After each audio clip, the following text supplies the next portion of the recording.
Майстер, скажи, що тут сталося?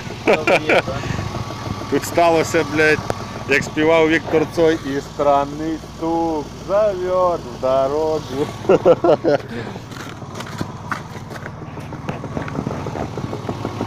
ще засилали.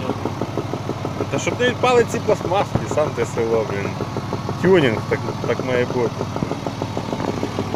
Знімай кліп. Короче, где-то тут. Зараз телефон туди запхаємо.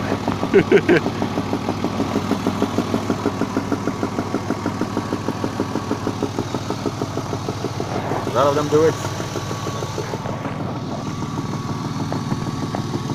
Так, явно десь. Ну десь там, так, бо тут бачиш спереді ні. Але в принципі, блядь. Ну та а що я зніму кришку, що не зможу завести без кришки? А взагалі тут зможеш. Ну, то буде більше чути по-любому. Ладно.